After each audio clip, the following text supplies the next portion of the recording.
2018 সালে নির্বাচনের আগ দিয়ে আমাকে 250 পুলিশ দিয়ে বাড়ি ঘেরাও করছে। সন্ত্রাসী তো আমি, 250 পুলিশ লাগছে।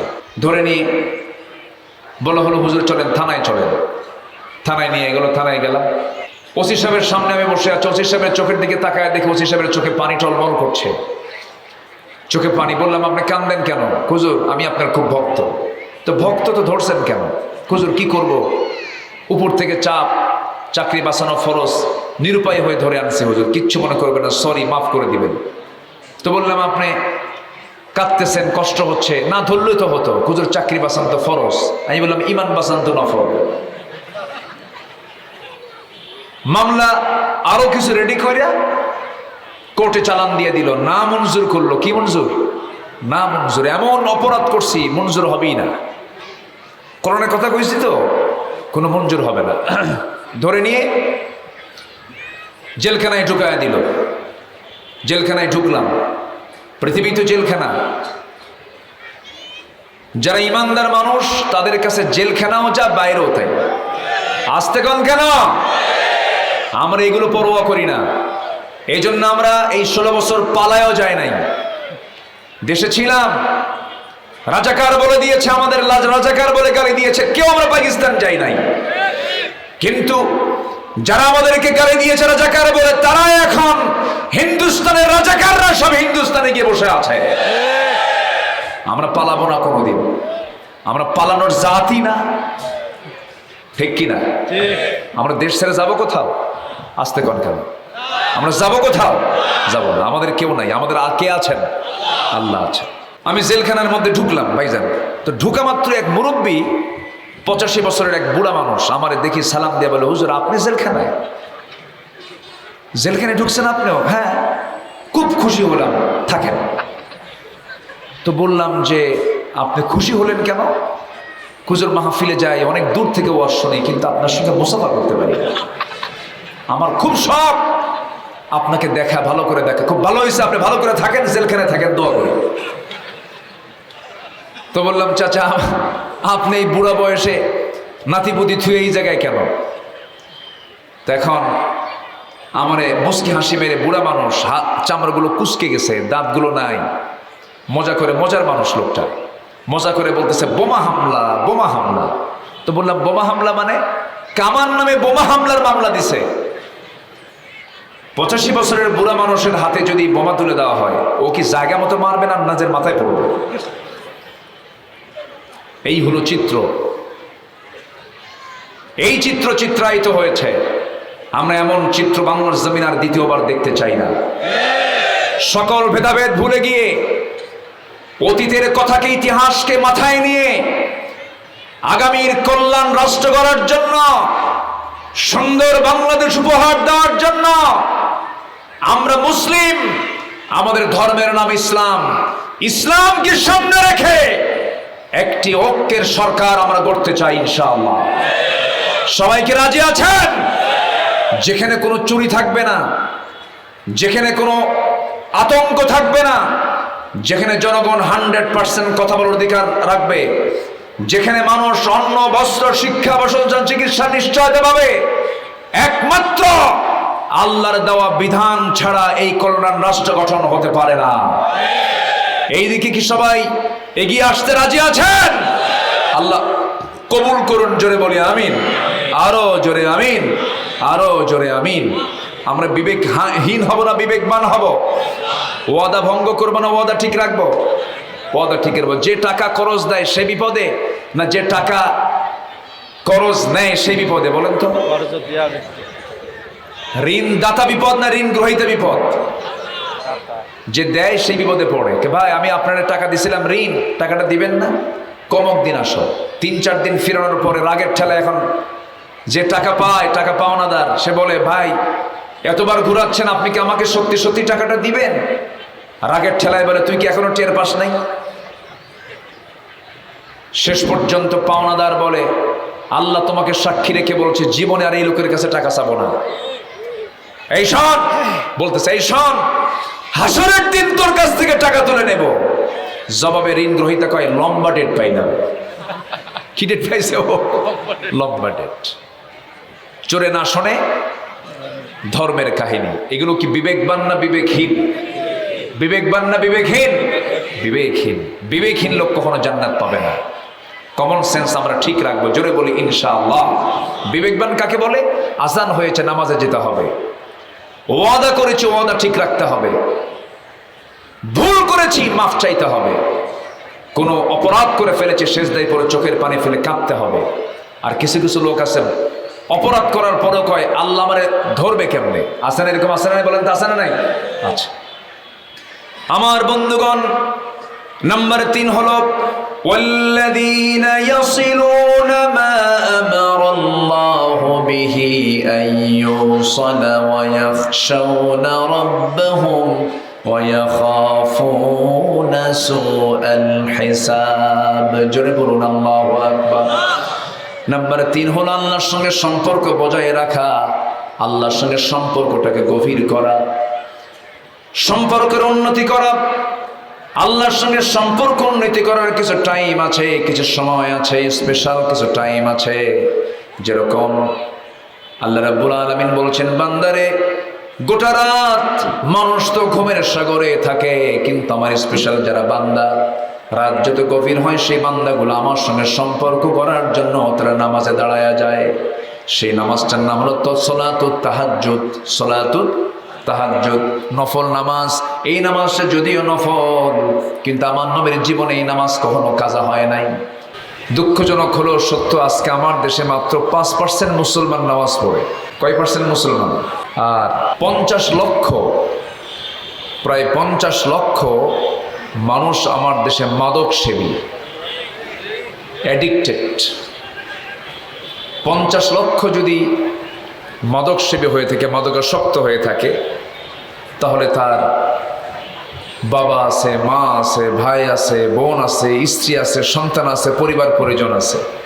একজন মানুষ যখন ফুল অ্যাডিক্টেড হয়ে যায়, মাদকাসক্ত হয়ে পড়ে, নেশাগ্রস্ত হয়ে পড়ে, নেশায় আসক্তি জমে যায়, তখন সে আর বিবেকবান মানুষ থাকে না। অনেক সম্ভ্রান্ত পরিবারে তার জন্ম হলেও সে আজকে ওর ব্যাগ চুরি করবে, কালকে ওর মানি ব্যাগে হাত দেবে। এটা হচ্ছে মাদকাসক্তদের কাজ।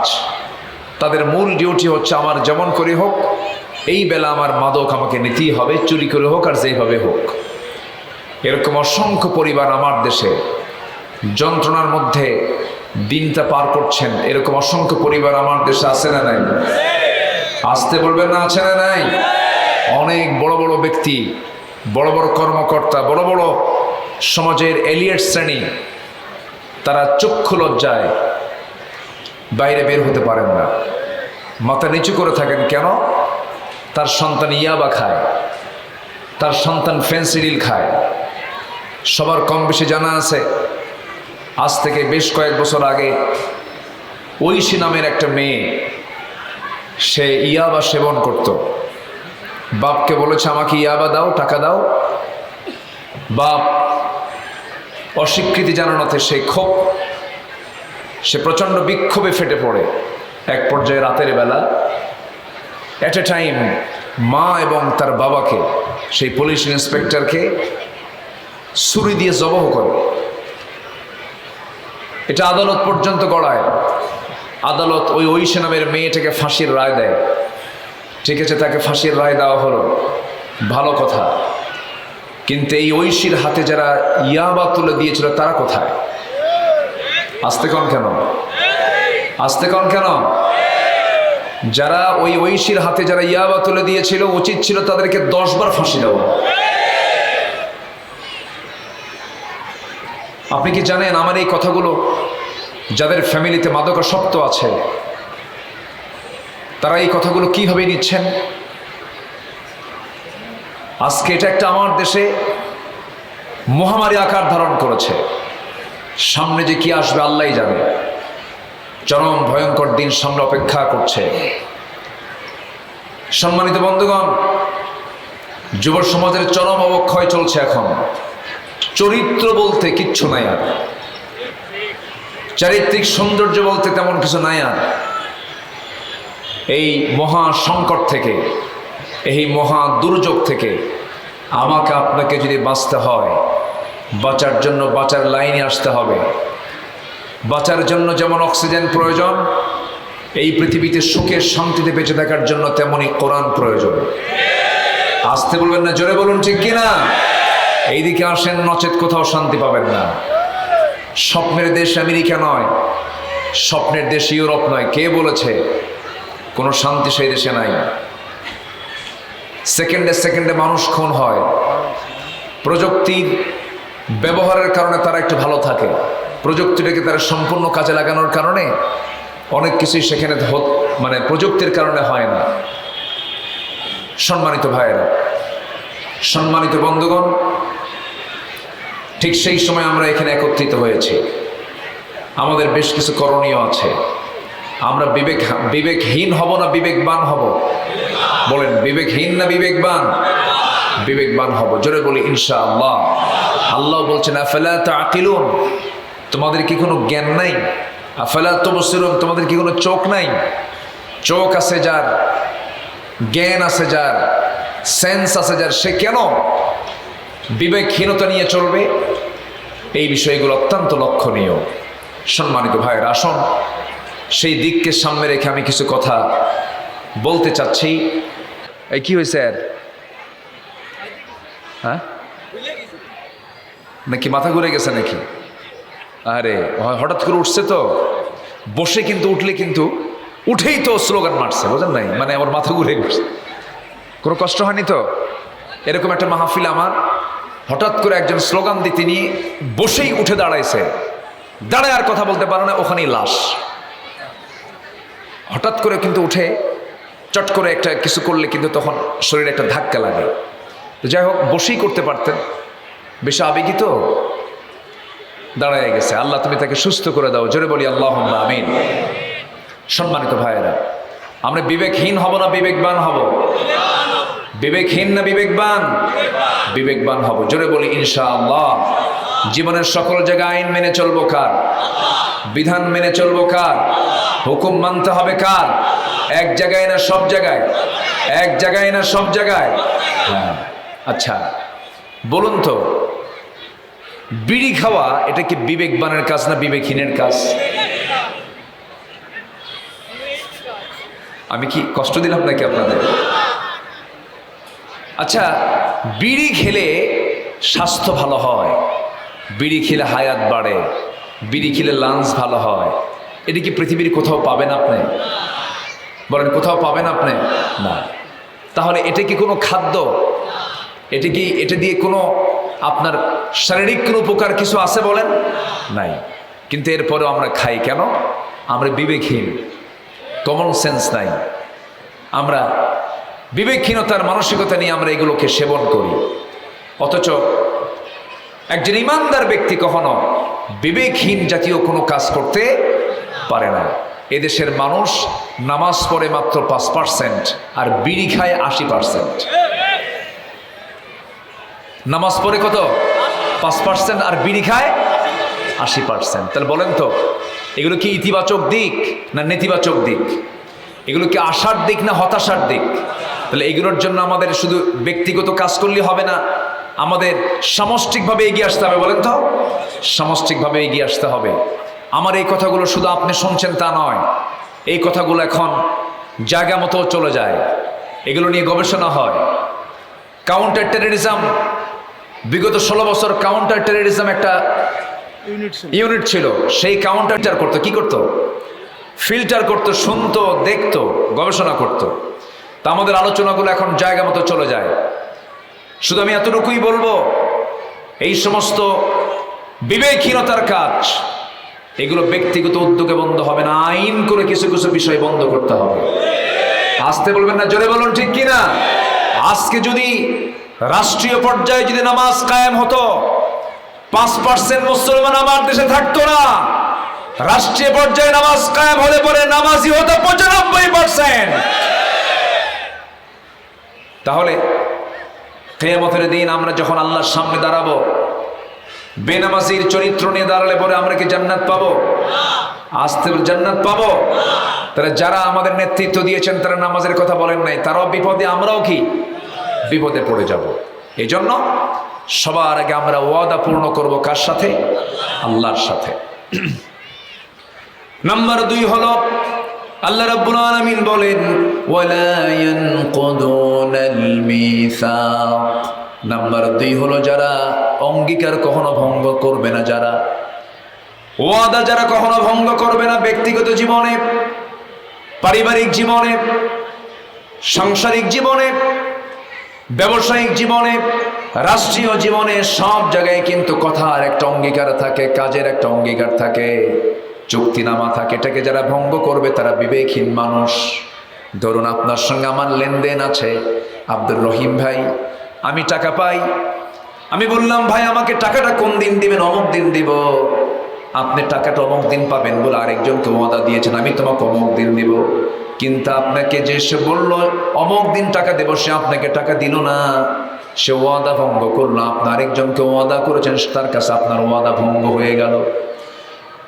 সমাজ রোগাক্রান্ত হয়ে পড়ল। একটা ওয়াদা ভঙ্গ করা মানে সমাজকে রোগাক্রান্ত করে ফেলা। আল্লাহ রাব্বুল আলামিন বলছেন যারা ওয়াদা ভঙ্গ করবে তারা ঈমানদার কখনো হতে পারে না, তারা হলো মুনাফিক। তারা কি বলেন? মুনাফিক। ওয়াদা ভঙ্গ করা যাবে না, ওয়াদা ভঙ্গ করা হলো বিবেকহীনদের কাজ। নির্বাচন আসলে পরে আমার দেশে একটা মৌসুম আছে, নির্বাচনের মৌসুম যখন চলে আসে দেখবেন বিভিন্ন ওয়াদাগুলো আমাদের সামনে নেতারা করেন। ইতিপূর্বে 16 বছর যে নেত্রী দেশের ক্ষমতার মসনদে ছিলেন, এই নেত্রী একটা ওয়াদা করেছিলেন। তিনি বলেছিলেন আগামী নির্বাচনে যদি ক্ষমতায় আসে মদিনার সনদে দেশ চালাবো। দেখেন কি মিথ্যু! কিসের সনদে দেশ চালাবে? আচ্ছা দলটা কি ইসলামী দল? ইসলামী দল হলে না হয় একটা কথা ছিল যে আমি ইসলামী দল, আমার জন্য এটা মানায় যে আমি মদিনার সনদে দেশ চালাবো। একটা নন ইসলামিক পার্টি, একটা নন ইসলামিক পার্টির নেত্রী তিনি বলতেছেন জনগণকে ধোঁকা দেওয়ার জন্য যে আগামী নির্বাচনে যদি আমাকে বিজয়ী করতে পারেন মদিনার সনদে দেশ চালাবো।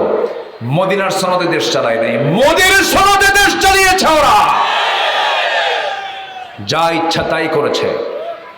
আল্লামা সাঈদীর মতো মানুষকে ধরে, আল্লামা সাঈদীর মতো একটা কিংবদন্তি, কলিজার টুকরা, আমাদের কলিজা এটা। জানেন এই লোকটার আলোচনা শুনে কত বেনামাজি নামাজি হয়েছে, কত অবাধ্য সন্তান অনুগত হয়েছে। পাষাণ হৃদয় তার আলোচনা শুনে চোখের পানি ফেলে নামাজ পড়া শুরু করেছে। সেই লোকটাকে কেমন করে 13টা বছর জেলখানায় আটকে রাখার পরেও রাগ কমে নাই, জেদ কমে নাই, হিংসা কমে নাই। সেখান থেকে ধরে এনে চিকিৎসার নাম করে ফাঁসির মঞ্চে না মারতে পেরে হসপিটালে ভর্তি করে বিষ প্রয়োগ করে পয়জনিং করে তাকে হত্যা করা হয়েছে দিল্লির প্রেসক্রিপশনে। আমাদের একটাই দাবি, তাফসীর মাহফিলের প্ল্যাটফর্ম থেকে ভাঙ্গাচুর একজন আলেম হিসাবে একটা স্পষ্ট ভাষায় জানিয়ে দিতে চাই, এই কিংবদন্তি আল্লামা সাঈদীর হত্যার সঙ্গে যারা জড়িত চূড়ান্ত শাস্তি নিশ্চিত করা হোক। এ মতের পক্ষে রাজি আছেন কারা কারা? হাত উঁচু করে দেখেন মুসলমান। আল্লাহ কবুল করুন, জোরে বলে আমিন। আরো জোরে আমিন, আরো জোরে আমিন। চট্টগ্রামের প্যারেড ময়দান, যেটা বাংলাদেশের ইতিহাসের সবচাইতে বড় তাফসীর মাহফিল, আল্লামা সাঈদ রাহিমাহুল্লাহ 1977 সালে শুরু করেছিলেন। 1977 সালে, সেই সময় আমার জন্মই হয় না। 77-এ 2006 সাল পর্যন্ত দীর্ঘ 29 বছর তিনি মাহফিল চালিয়েছেন। এরপরে 2 বছর কেয়ারটেকার গভর্নমেন্ট ছিল, হয়নি। এরপর তো ফেরেশতার ক্ষমতায় আসছিল। ফেরেশতা কেন কইলাম? ফেরেশতা যেমন চোখে দেখা যায় না, এরা যারা ক্ষমতায় ছিল এখন তাদেরকেও দেখা যাচ্ছে না, ফেরেশতার মতো নাই। আছে কেউ? কেউ তো নাই। কম জ্বালায় নাই। এই যে গল্প করতে নিয়ে কি যেন বললেন উনি, ডায়াবেটিস যে হবে না, পালায়া থাকতে থাকতে ডায়াবেটিস ধরছে। তারপরে প্রিন্সিপাল সাহেব কই? প্রিন্সিপাল সাহেব ওনার কলেজ, এটা কলেজ না? হ্যাঁ কলেজ মাত্র। কলেজের প্রিন্সিপাল যিনি, 3 বছর আগে এই মাহফিল এখানে হয়েছে, উনি ছিলেন না। বললেন যে আমি থাকবো কেমনে, আমার বয়স যত তার চেয়ে মামলার সংখ্যা বেশি, 49টা মামলা। আল্লাহর সঙ্গে সম্পর্ক যারা বজায় রাখে তারা কি বিবেকহীন না বিবেকবান? বোকা না সচেতন? অচেতন না সচেতন? সবার আগে আমরা সম্পর্ক করব কার সাথে? আল্লাহর সাথে। প্লিজ আপনারা কেউ উঠবেন না, আপনি উঠলে আমি আলোচনা হারিয়ে ফেলবো। আমি জানি আজান হলে পরে যারা নামাজি তাদের মধ্যে ছটফটানি ভাব শুরু হয়, পৃথিবীর কোনো কাজ আর ভাল লাগে না। আমি শেষ করে দেব, একটু আপনাকে নিয়ে একসঙ্গে আমরা একটু দোয়া করতে চাই। একটু প্লিজ, একটু কাইন্ডলি আপনারা একটু বসেন, একটু আমি পয়েন্টগুলো শেষ করে ফেলি। তো শেষ রাতের নামাজটা এত দামি নামাজ, যদি কোনো বান্দার সাথে শেষ রাত্রে আল্লাহর কথা হয়ে যায় তার জীবনে আর কোনো গুনাহ থাকবে না। জোরে বলি সুবহানাল্লাহ। কিসের নামাজ বলুন তো? তাহাজ্জুদের নামাজ। কয় রাকাত নামাজ বলেন? বলেন কয় রাকাত? হ্যাঁ, 2 রাকাতও হবে। নরমালি নামাজ 8 রাকাত। বলেন কয় রাকাত? বলেন 8 রাকাত। 2 2 2 2 এই মানে 4 2 8 রাকাত নামাজ যদি কোনো বান্দার জীবনে রেগুলার হয়, তার বাকি 5 ওয়াক্ত ফরজ নামাজ কখনো কাজা হবে না।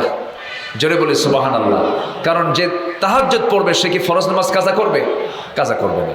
নফল ফরজকে মজবুত করে দেয়। 5 ওয়াক্ত নামাজ তো আমরা পড়বই। আমি সবার কাছে আল্লাহর সঙ্গে সম্পর্ক করার জন্য তাহাজ্জুদের ইঙ্গিতটাও দেব, কারণ আমরা যদি সময়টাকে কাজে লাগাই, আমি হলফ করে বলতে পারি যারা এশার নামাজ পড়ি, যারা ঘুমানোর দিকে চলে যান, ঘুমের দিকে চলে যান, এশার নামাজ পড়ে যদি কোনো শীতের মধ্যে কোনো বান্দা যদি ঘুমিয়ে পড়ে, শেষ রাতে তার জাগার জন্য কাউকে ডাকিয়ে দিতে হবে না। যে ঘুমিয়ে পড়েছে আপনা আপনি সে তাহাজ্জুদের সময় সে জাগা পেয়ে যাবে। আল্লাহ এমন করে রাতটা দিয়ে দিয়েছেন, বান্দা তুমি শেষ রাতের দিকে আমার কাছে চলে আসো, আমার কাছে বলো। আল্লাহ বলছেন ফিস সামাইদ দুনিয়া আলা মিন মুস্তাগফিরিন ফাগফির লাহ।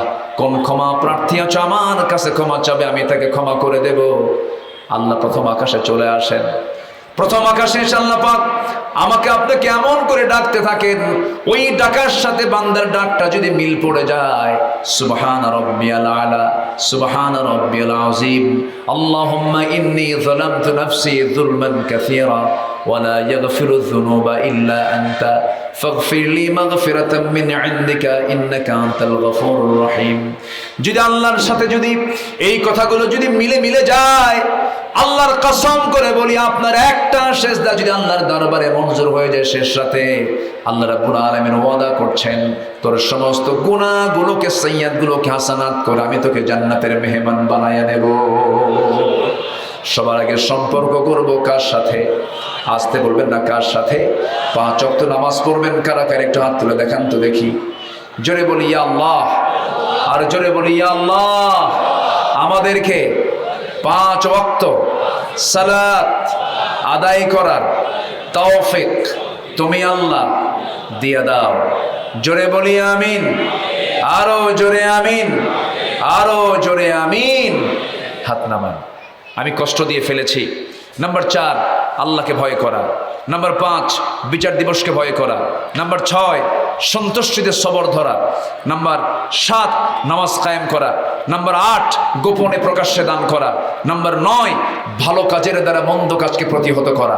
এই 9টা গুণ আছে যার, বিবেক আছে তার। ঘোষণাকার আল্লাহ। আমি কথা বাড়াবো না, অনেক মা বোন আসছেন, মা বোনদেরকে একটু মেসেজ দিতে চাই। মা, মেহেরবানি করে এই কথাগুলো আপনার জন্য কথা। আপনি জান্নাত পাওয়ার জন্য সবচেয়ে সহজ পন্থা হলো পৃথিবীর জিন্দেগিতে আপনার সৌন্দর্যকে শুধু স্বামীর জন্য বরাদ্দ করে বাকি জায়গায় পর্দা মেনটেন করে চলুন, ইসলামকে মেনে চলুন, পরিবার সন্তানকে ইসলাম দিয়ে গড়িয়ে তুলুন, সুন্দর করে সাজানো ফরজ হুকুমগুলো নিজের জীবনে গেঁথে নেন। জান্নাত পুরুষ পাওয়ার 1000 বছর আগে আপনি জান্নাত পেয়ে যাবেন। বলি আলহামদুলিল্লাহ।